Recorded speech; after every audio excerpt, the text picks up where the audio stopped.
Hi, everyone. Hello. Welcome to the River Branch and Sky panel. My name is Alex. I'm 15 years old, and I am a student at the New England Youth Theater, where I have been acting and performing for around 10 years. I'm super excited to be here and interview these panelists today. So how it's going to work is we have a list of questions that I'm going to read to you guys, and you will answer accordingly. And then at the end, we're going to have 15 minutes of questions from the audience. So if you have any questions, just keep them in your brain till then. I have here with me Sarah Olmsted Thomas, Alex Vernon, Kathy Erfer, Chaba Radley, and Paula Mano. If you guys would just like to introduce yourselves, I'm going to pass the mic along. Hi, I'm Sarah Olmsted Thomas, half of Alex and Olmsted. Hi, I'm Alex Vernon, the other half of Alex and Olmsted. We're here with our show Marooned, a space comedy that's at the Latches on Sunday at 4. Kathy Erfer, I'm your river steward for the Connecticut River in Vermont and the director of policy and advocacy for Connecticut River Conservancy for the entire watershed in our 4 watershed states. Chaba Raduli, I am half of Puzzle Theater, and we are going to play Woods. The rest is coming after. Hello, I'm Pavla Mano. We are coming from Montreal, a Montreal-based company, Puzzle Theater. I am from Bulgarian origins, he is Hungarian origins, but we are both Montreal company. So, vive les frontières!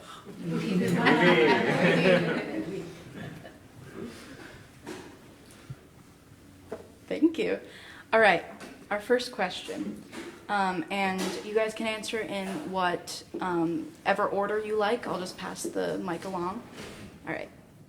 What do you think we find when we look at a place, such as a river, a branch, or a sky? And as a follow-up, what responsibilities do we have to the topography that shapes our lives?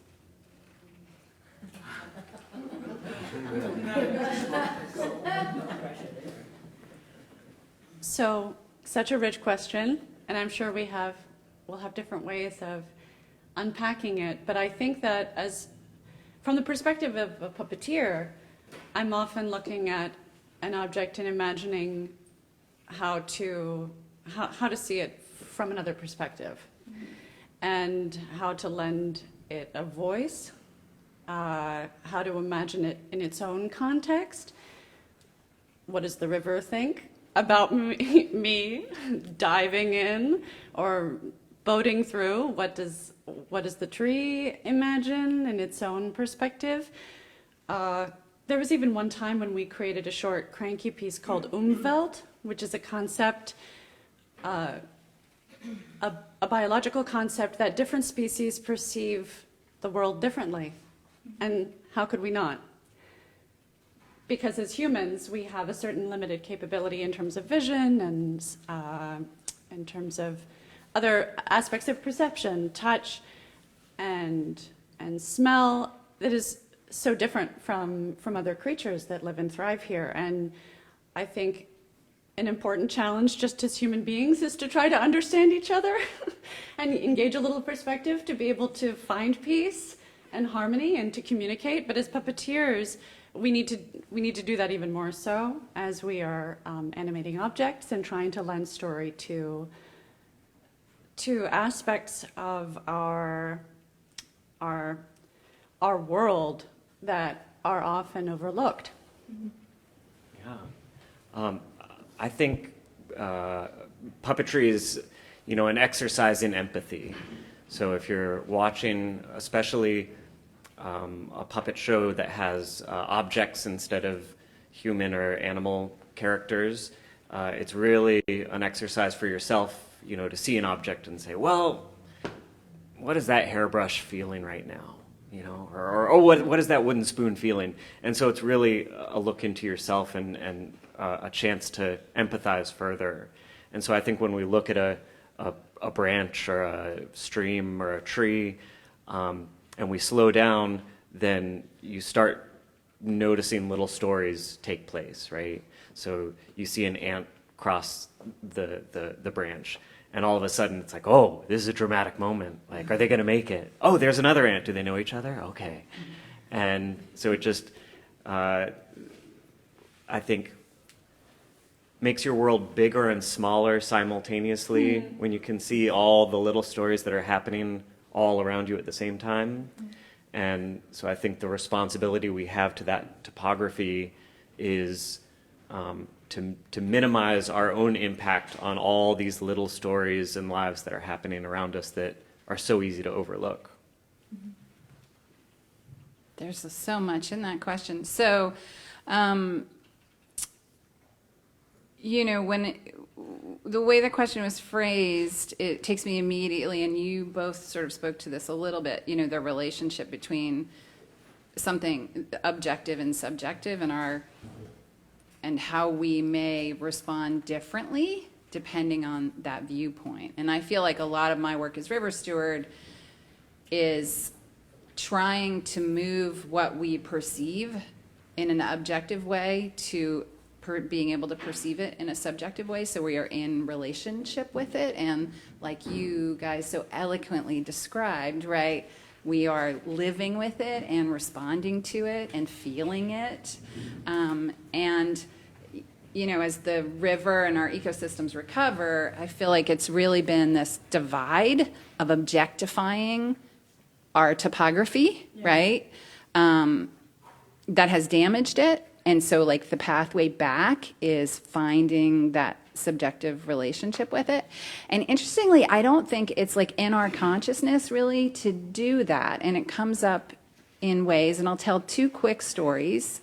One, I was raised in southern Arizona in an area that was flat in the desert where it was actually surrounded by mountains. And it wasn't until I think I was in my 40s and missing that place, I realized that the mountains were like a hug, right? That valley felt safe because the mountains were kind of holding it like a bowl. And there was another story like that just completely flew out of my brain, so maybe it'll come back in a second. But I you know, literally, oh, no, that's what it is. So the topography, you know, it took me a while to reflect on that and feel that and notice that. And in our work, we do a lot of dam removals, and this comes up. There's a lot of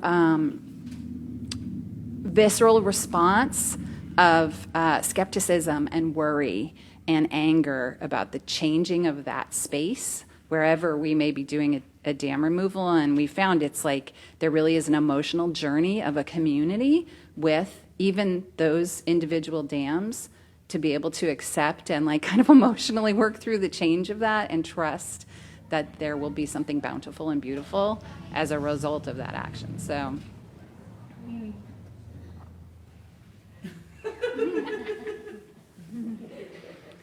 Well, I started with puppetry at the age of 9.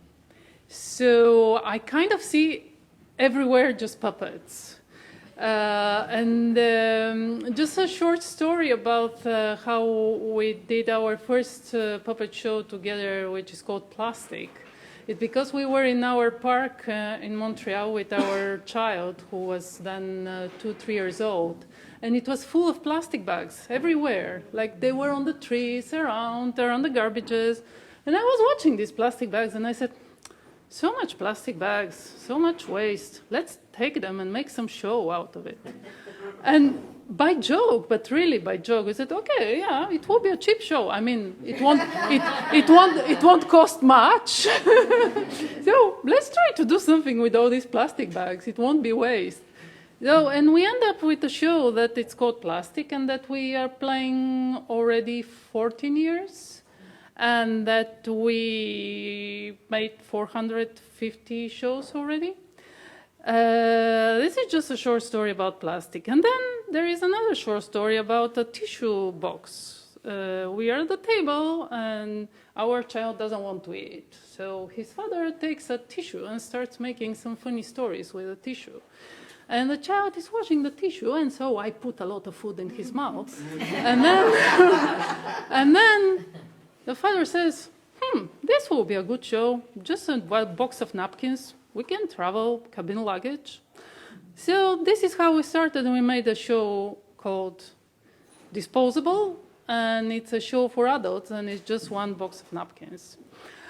And then we're walking in the forest, and we see some branches, and I see this thing, and I say, oh, well, this thing, maybe it can become a puppet. What you say? And if we put 2 more, what will be from this one? So I just collect some branches, and I give him, and he starts moving it, and I say, oh, this is a nice puppet. Okay, let's do a show with branches. And it's kind of, how to say, we always start from the ludique in English, from the funny side of it, like from the playing side of it. Oh, let's play with this thing, and let's see what we can do with. And once we start working around and digging in, and then we reach to how we shape our environment. Like we kind of start from the environment that shapes us, and after at the end of the process, we reach to how we shape our environment. So this is kind of our way of working. We never have a script. We start from the things around to find their story, to find their way of thinking, and what they have to tell us. And then at the end, people who see the show, they have their own story. We try to not give too much messages, but you cannot avoid, everyone has its own message. You have something to add? Oh, like this, it's very easy. What to add? Well, when I heard these questions, I said, well, when I'm just watching out from my head, I used to get lost in between thoughts and colors and rhythms and the wonder of all this that surrounds me. I cannot really make a thought out of all these things.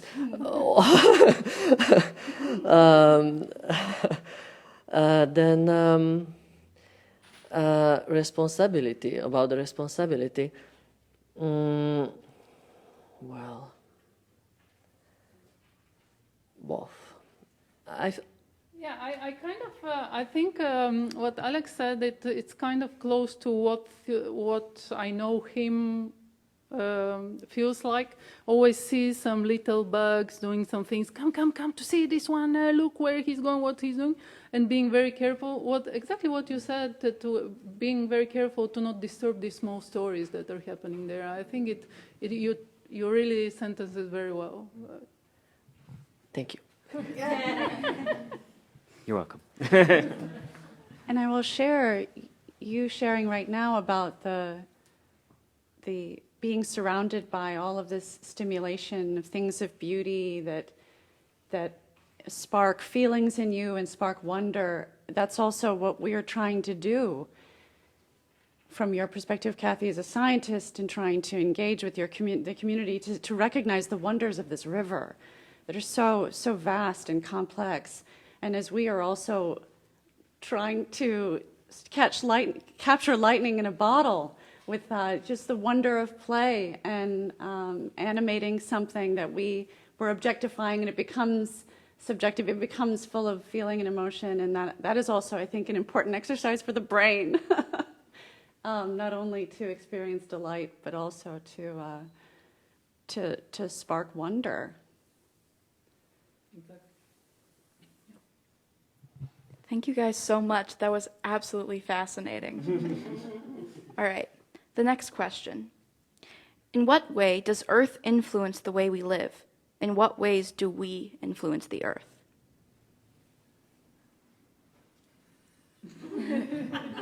I mean, I am a creature of this earth. I am an animal. All terrestrial life on Earth emerged from the top 6 inches of soil.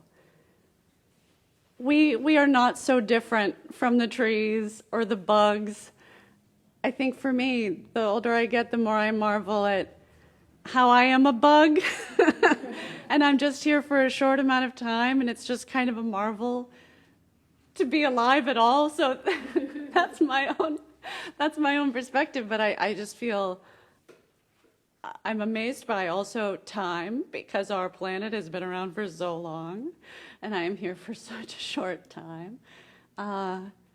For me, when I think about the Earth, and I'm just full of wonder and feelings.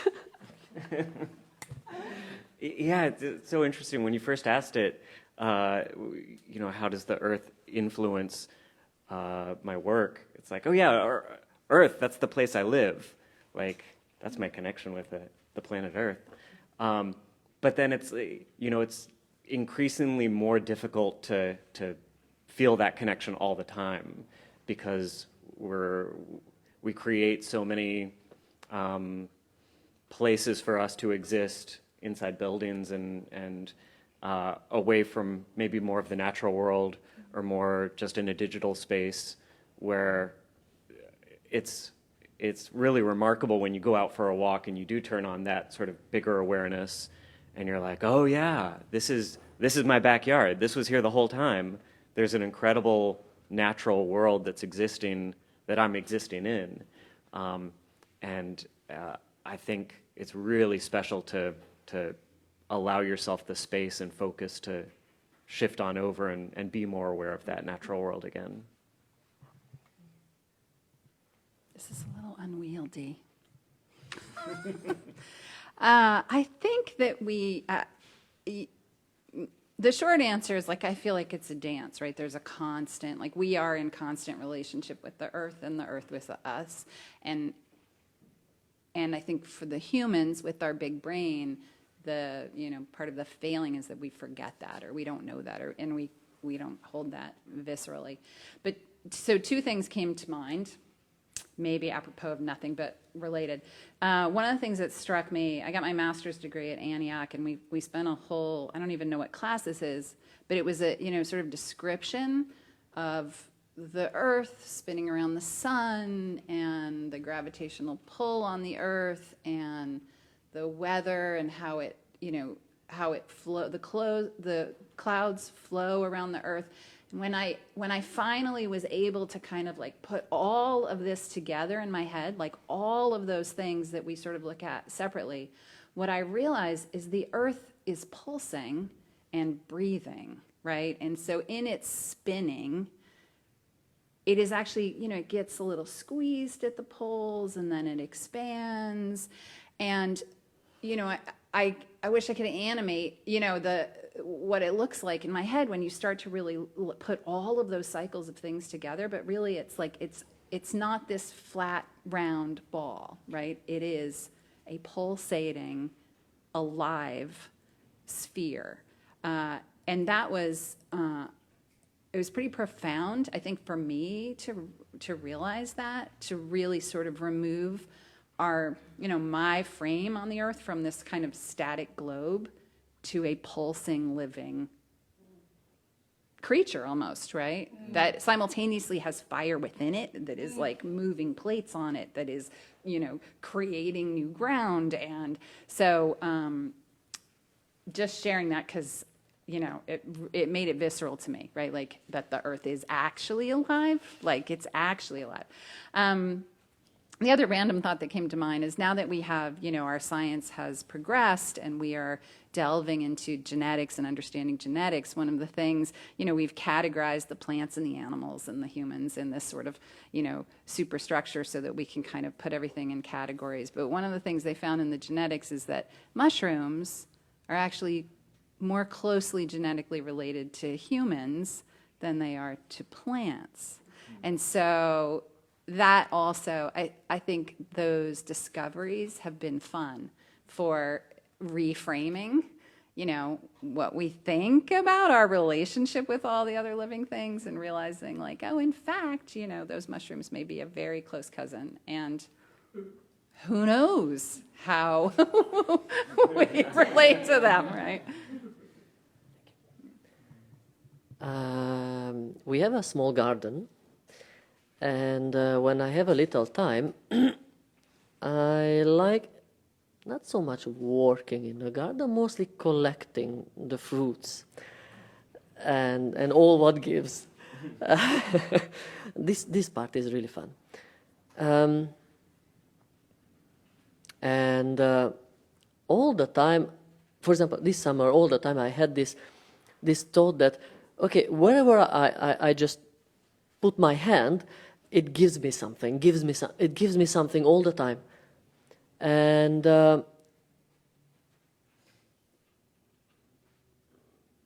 well, it's not. So it's kind of a subjective picture that I'm trying to describe. That I feel when I have the chance to be away from city, I feel this constant giving, and actually in the cities, we are completely cut from this, and then I would go out to receive something, but there is not much. I mean,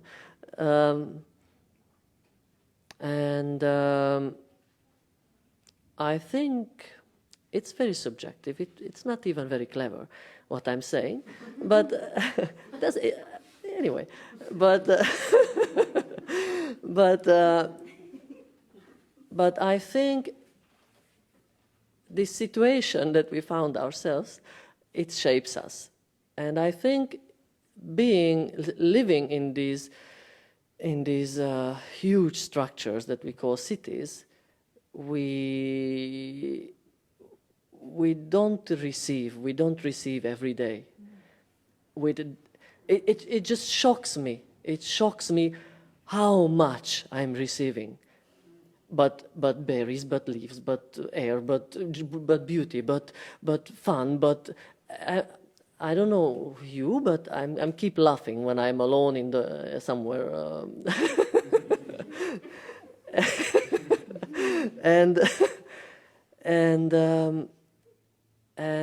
and this shaped our ancestors, and now our cities are shaping us.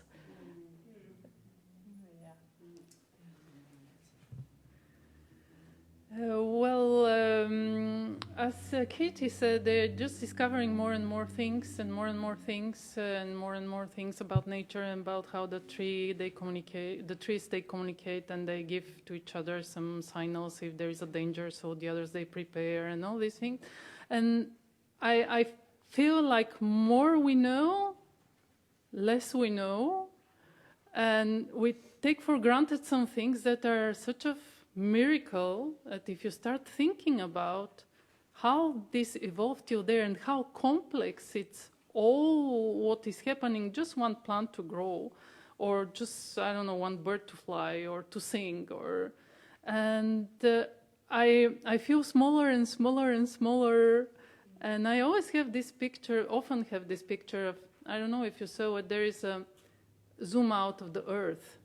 So there is, let's say, the city you live, and zoom out, and the continent, and zoom out, and the Earth, and then zoom out, and the solar, and then zoom out, and the Milky Way, and then zoom out, and then zoom out, and continues to zoom out, and zoom out, and zoom out for milliards of light years, and there is still things that exist, and we are so a little dust of it.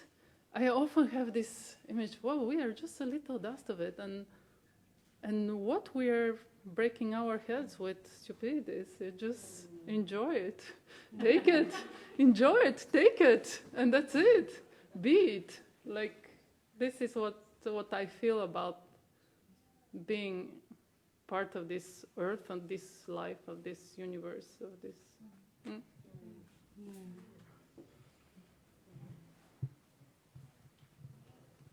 Thank you. Thank you, Alex. All right, the next question. How do stories of life come from things that aren't necessarily alive? None of these questions will be easy. They will not be getting easier.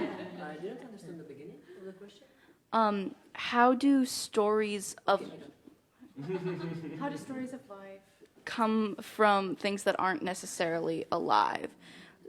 Sort of how do we create life and feeling from things that don't move or breathe, or things that we perceive as not being alive, just like objects?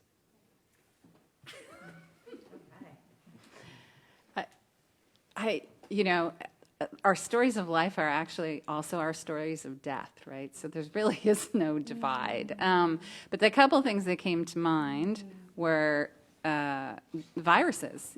Viruses are not perceived as living.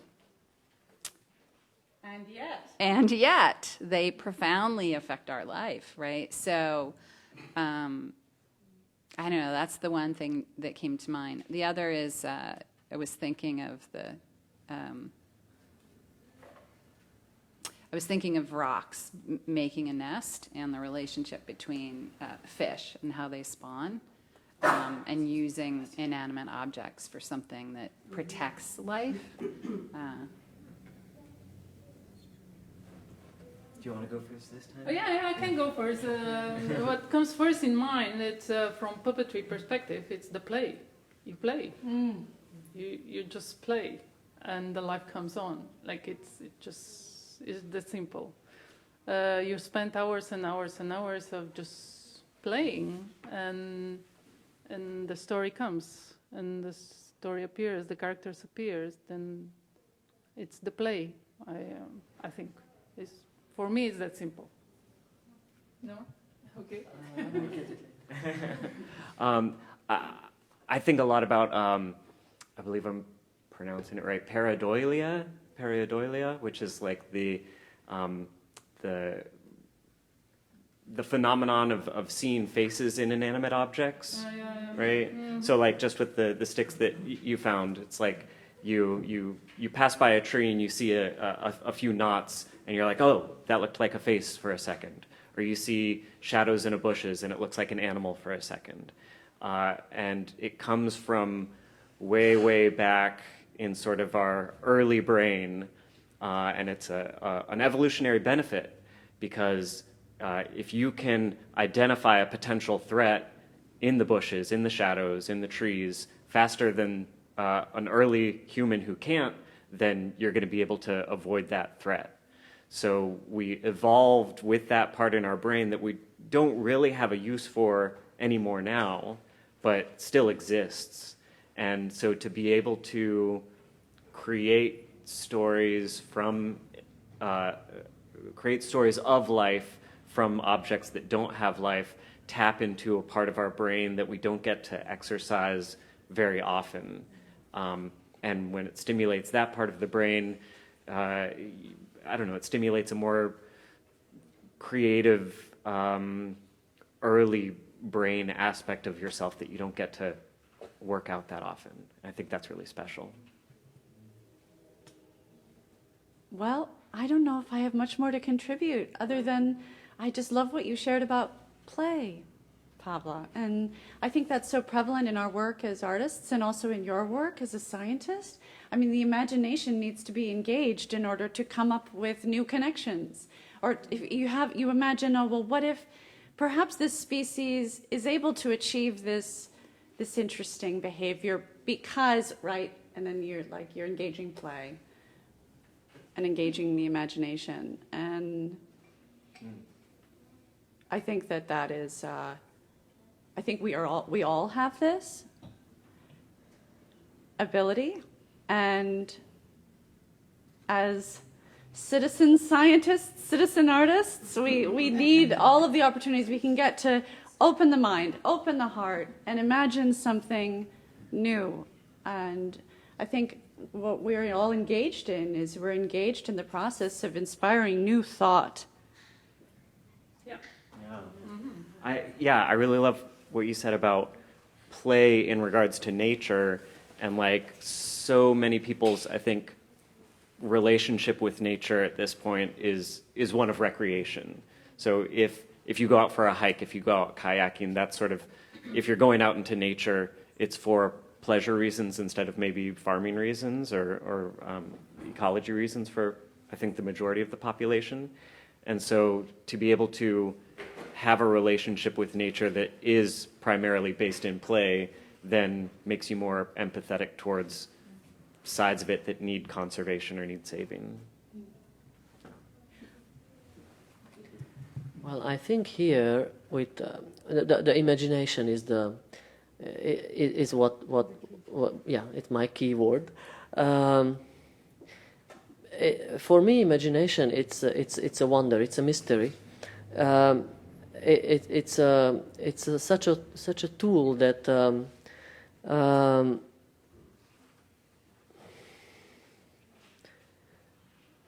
that opens. Okay.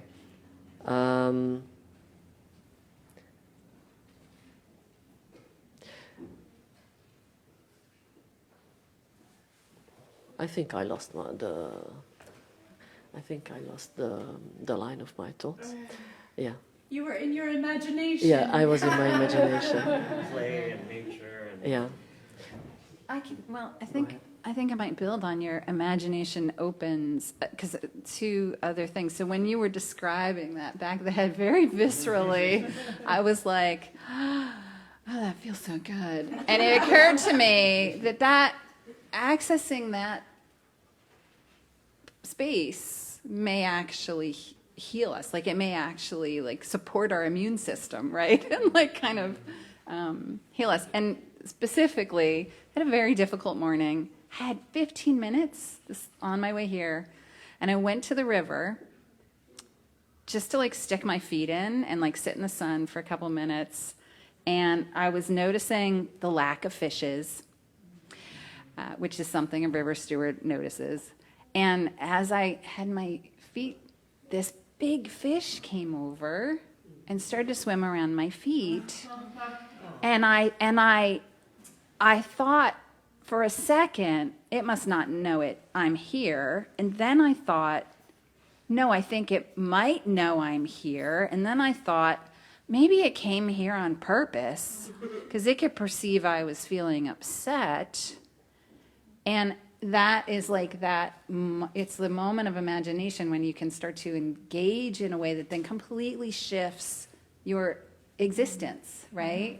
So it's like that little fish gave me a little blessing that immediately made me feel better, even though I was making up the story about maybe why it ended up by my feet. And so, you know, the 15 minutes healed me at the river, just being able to have that little bit of time to like reflect and be in relationship with things. And so anyway, that's where your thought took me.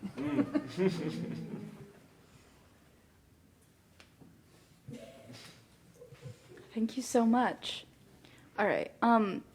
So we had a Zoom call in order to prepare for this panel. And Kathy, you shared a really beautiful story about a fish called the lamprey that are in our rivers. And I found it to be really fascinating. And then there was some like reflection from you guys on it. And I thought just that was a really awesome conversation. So I thought maybe if you would like to share that story and if you guys would like to reflect some more on it.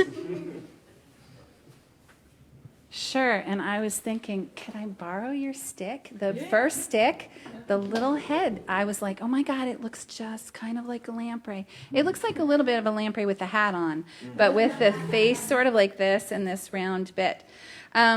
So would you like to hold the lamprey? So we, you know, as the river steward and our organization works on trying to support the migratory fish in the Connecticut River. And so there are resident fish that are our neighbors that are here all the time, like the trout, right? Like literally our neighbors. And then we have the visitors from the big cities that come up, you know, the ocean travelers, the sophisticated fish, whatever, however you want to frame them.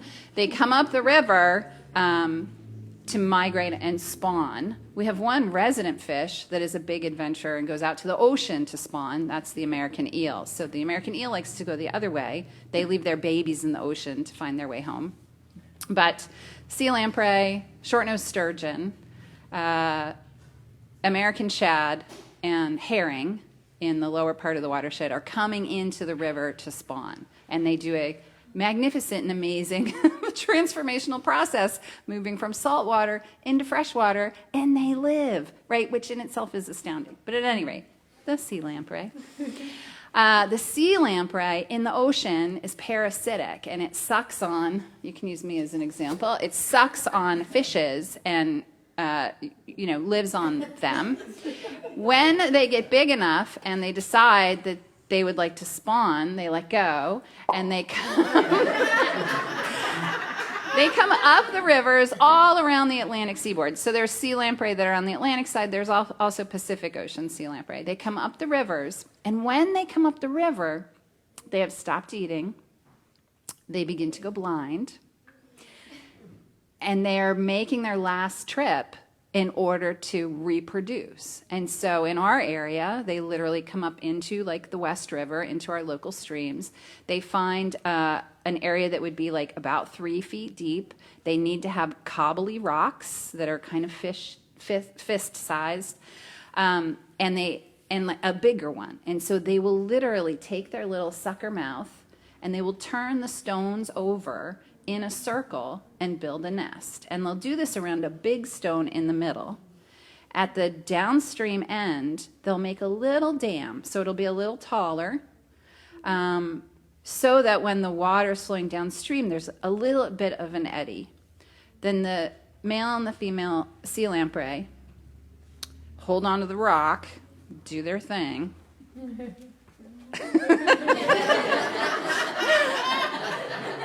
And the ammocetes hit the deck, right? Their instinct is to swim down, they burrow into the sediment, and then they stay there and grow, and they feed on the detritus of the river as it breaks down in the sediment. The adults die on the nest, and the nutrients that they have brought up from the ocean then feed our riverine freshwater species. The babies live in the sediment for up to about 7 years, and they slowly grow. And sometimes if you're fishing, you'll catch a fish and there'll be a little hitchhiker on it that'll be about this long, maybe suckered onto the fish. It's not eating, it's literally hitchhiking to get back out. And so those juvenile sea lamprey will start to migrate out and then, get out to the ocean and then spend their adult life until they're ready to reproduce and they come back up. Wow. So 2 additional little thoughts here. One, on the 23rd, for anyone that's local, we're actually saving some sea lamprey that are going to be stranded in the Turner's Falls Canal is being drained, and we bring volunteers out to try to save some of those sea lamprey. So you can find that on our website. That aside, the other really interesting thing about Vermont is the sea lamprey. There are also sea lamprey that have been landlocked in Lake Champlain. And those sea lamprey are treated as invasive and nuisance species. They use lampricide to try to kill them because they are suckering on the native fish in the lake and impacting that fishery. And so in the state of Vermont, we have what essentially is kind of like a fish that's having sort of a schizophrenic relationship with our communities, right? Mm-hmm. So literally on the western side of the Green Mountains, we are trying to eradicate this species. Mm-hmm. And on the eastern side of the Green Mountains, we are welcoming it and hoping we have more of them, mm-hmm. and, sort of celebrating its successful migration from the sea. So that's the story I told, and it's a very interesting and challenging messaging thing in Vermont in particular to help people kind of understand the details of this particular fish. If we have people that are on this side of the state, if they catch one, they'll kill it when, they're trying to just reproduce. So. Sarah had, Oh, yeah, well, I was thinking, this is where context is so critical. And I think a responsibility we have as a human species that wields such power is to be informed in a more thorough way. The sea lamprey in the Connecticut River needs to be protected and spared. The sea lamprey in the lake needs to be eaten. But to recognize that it's not just, oh, this one fish has this one identity, this one label. We respond to it this way, that it contains multitudes. And to recognize that there is a complexity even in our in how we categorize, I should say, understand other creatures and our relationship to them. And this is a very difficult thing. I think we can see politically. It's like, oh, one or the other, right? It's very binary. But the reality is that we have to open the mind to see where something can be more than one thing. This is an important exercise.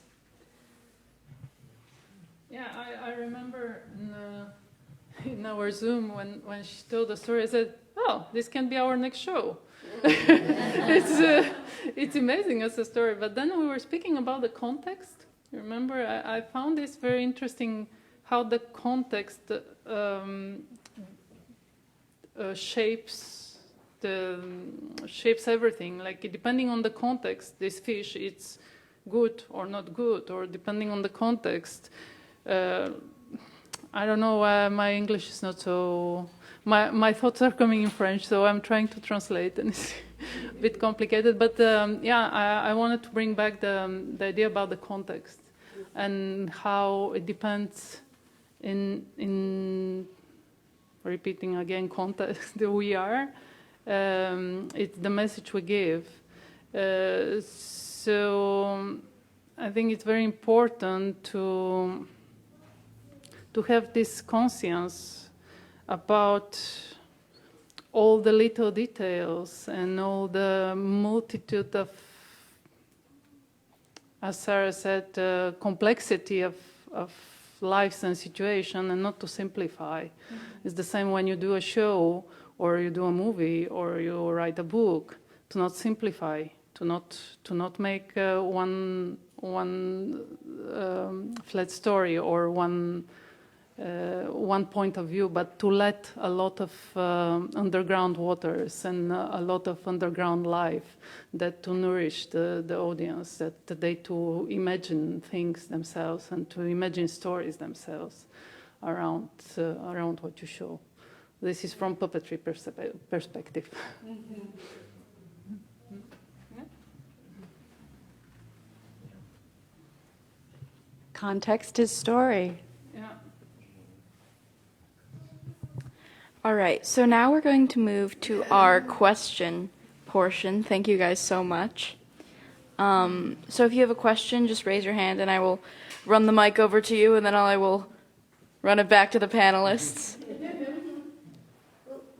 I just wanted to say the lamprey story, though, isn't it because the St. Lawrence River, like the rivers are supposed to be flowing in and out without dams to the ocean, but I thought the sea lamprey were villainized in the Great Lakes because of that St. Lawrence River that they built, and we're not supposed to build that. We're not supposed to dredge those rivers so deeply that then this lamprey went into these lakes that then they can't get out of. So anyway, I just feel like, wait, you told that story, but without the part of the human intervention is what made them evil. Vampire or lampreys that people want to kill is because of the human intervention on the landscape and on the land. And if it had been kept, but if the humans didn't put dredge that channel between the ocean to the Great Lakes, then we would be in fine balance. I just feel like you left out that story. I'm like, wait, that's a part of the story.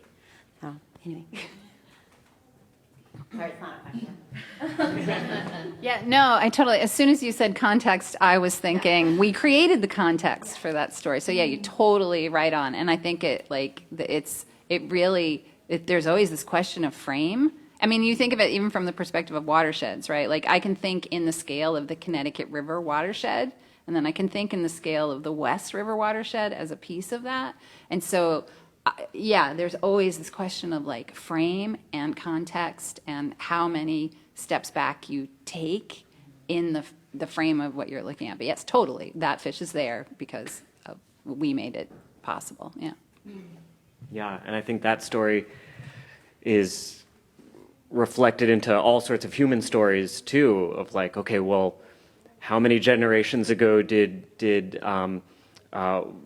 one country put another country in a difficult position, and now here we are where it's really easy to say like, oh yeah, this country's the bad guy, without looking back and saying, well, it's sort of our fault that they're in a desperate situation.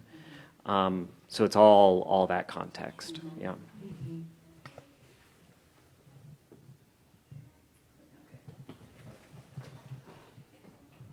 Hi.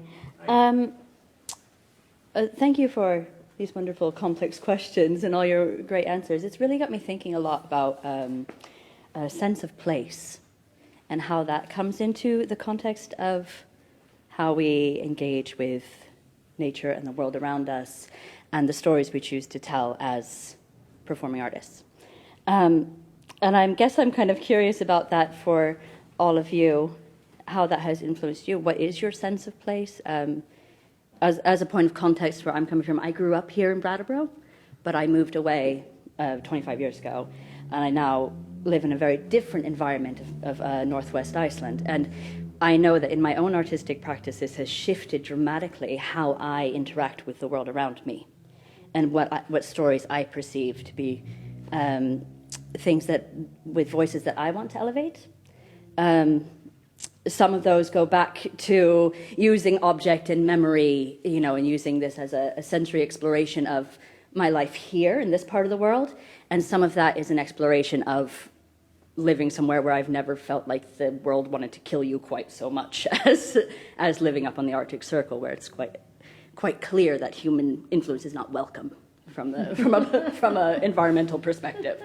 So I'm kind of curious if this sense of place is something that you all experience with your different locations. You know, you guys have grown up in different contexts and are now working in Montreal. You've both were immigrants and moved into a place. And does that feed into your work? You guys are New York based, is that correct? Baltimore. Baltimore. Oh, so I just wonder if you could speak to that a little bit.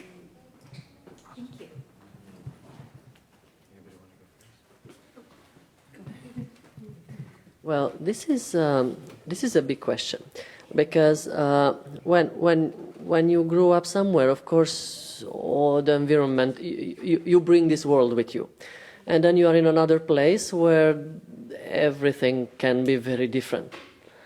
How much all this reflects in the work? Well,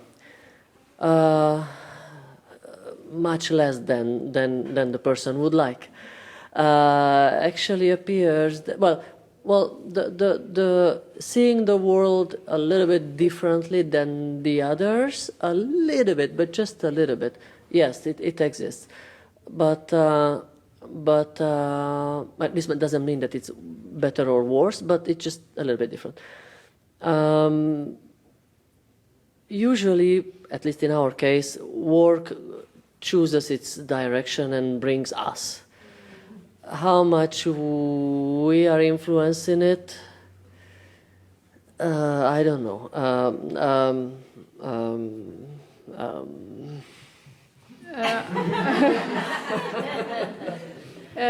For sure, I was grown in a communist country where we were doing the things to do the things and not to be paid.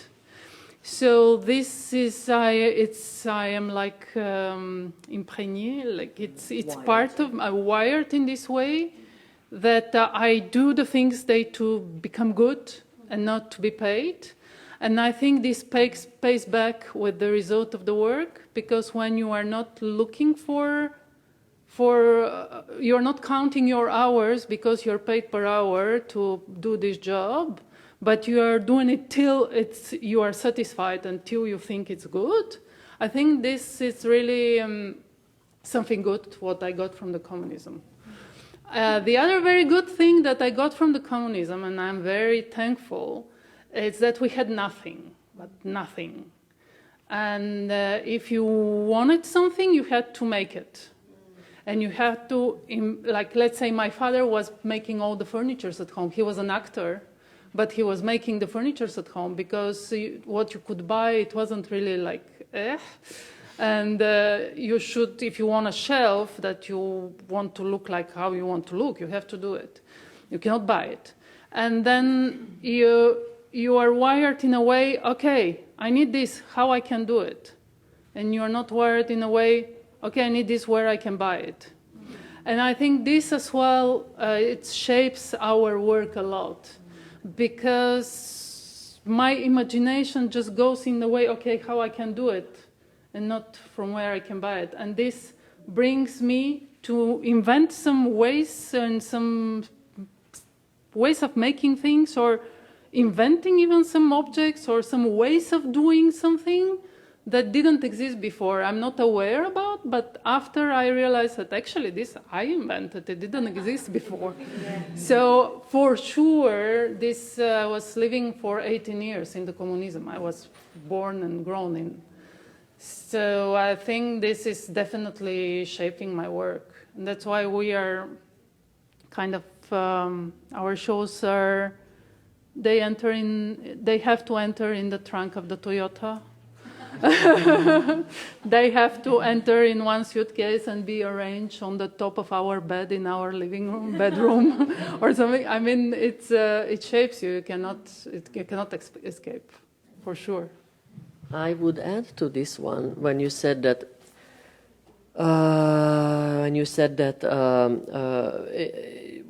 When you wait. When you need something, you have to invent it. No, before you were saying. Yeah. Okay, I missed it. Don't count your hours. Yes, don't count. Yes, yeah. I would add to this one that the fact that that we weren't grown in Western Europe or in North America, it is true that when we create something, we are trying. Well, the time is changing. We are changing, but we keep trying not to make it to be easily sellable. Like we don't want to create something that you can sell, because this means what? This means that you show to the people something that they already know, that fits into a distributing system, which is okay. A lot of people are doing it very well, but it just doesn't fit with us. And so this is another thing I think that we bring with us, but there are a million. Anyway. Yep. I'm so grateful for what you just said. Thank God. The thought that in response to your question, one of the things that came to mind for me was I remember my first job working for a river organization was in northern New Jersey for Hackensack Riverkeeper. And during my time there, that was the beginning of when I reoriented from kind of living on the land via roads to living on the land via rivers. And it was a very clear, it was a very clear shifting of frame. I mean, I can still navigate roads, but what it made me realize is and once you see something, right, you can't go back. So I move through space kind of constantly aware of the topography of the landscape, right? And where is the low part, and where would the wetland be, and where is there a river crossing, and it's, on one level, I'm very grateful that I have that view, but because that's my work, it's also can be overwhelming, right? To not be able to not see that. And so there's literally times when my partners from Syracuse will drive west, we go over the Green Mountains, and I leave the watershed, and there's part of me that's like, thank you. I don't need to pay attention to the shape of the land here, I can sort of let go a little bit of that. Yeah. Do you want to go first? Okay. Can you restate the question? Absolutely not. I have no idea what asking for. A sense of place. Like, how does a sense of place feed into your artistic expression? Okay, that's what I thought. Yeah. I loved hearing all the answers so much. The sense of place, I feel like the biggest thing we want to do with our work is create a reason for people to come out together as a community and experience something. And I think that's something that this festival does really, really well. And they've really approached it with the mindset of community engagement and community building and people having space to come together and experience something. So I think, getting people out of their individual experiences of life in the world and experiencing something together in itself is a wonderful thing. And then if you can infuse that experience with humor so that people are laughing together and breathing together and having this shared experience, even if it's something absurd, it's like, oh my God, I wasn't experiencing that. Like, what a joy to be surprised. And to use their imagination and use their empathy together to see an object or an animal or a creature in a way that they identify with also helps exercise that empathy so that when they go out into the world, even if they're not conscious of it, they're looking at people who they pass on the street a little differently instead of oh, that car wants to cut me off. It's like, no, traffic needs to zipper, right? Yeah. And that's like all what life is. It's like, okay, I can slow down and let that person in. It's okay if there's one car ahead of me. We all are trying to get to the same place. Yeah. I don't know if I have much more to add. I really love what Alex just shared about creating a place with our work for people to inhabit. Deborah Hunt, who's also performing at the festival, shared once that our responsibility as artists is to build new worlds. And I think about that often.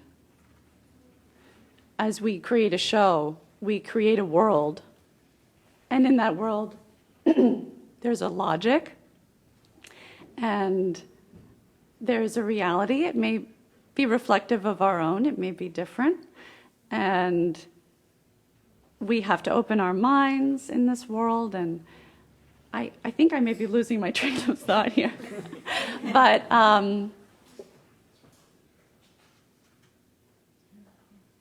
yeah, I see in so much of what we do is creating a place for us all to gather and feel and experience something communally, and remind us all. I think it's very easy as humans to feel isolated in our own thoughts, in our own experiences, feel alone, and then the reminder of you're not alone.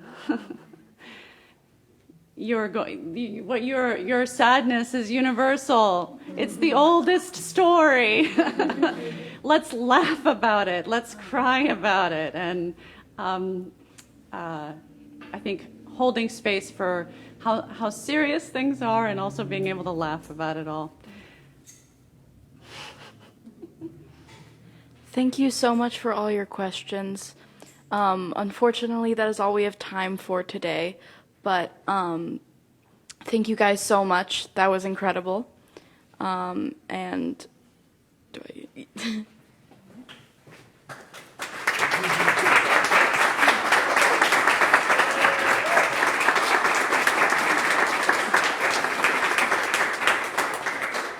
Thank you all so much. If you'll forgive my intrusion. In lieu of an introduction, I would like to offer an epilogue. Thank you to our youth facilitator, Alex, for being here today.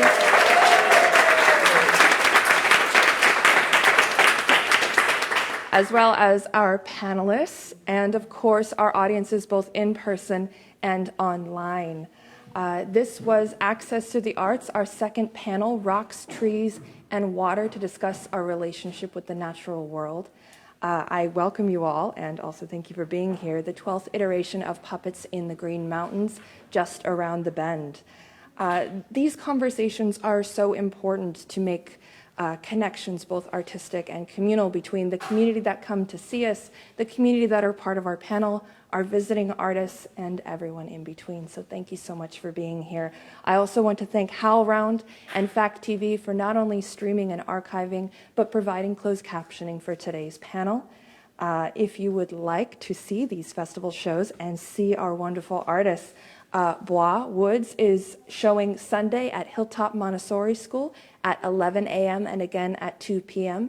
And of course, Alex and Olmsted will be performing Marooned, a space comedy, this Sunday at 4 p.m. at the Latches Theater. I encourage you all to join us. I would like to thank our festival funders, the National Endowment for the Arts, the Clues Fund, the Wolf Kahn Foundation, and of course the New England Foundation for the Arts. Without their support, this festival would not be possible, as well as the support of our sponsors and of course people like you for donating to the festival.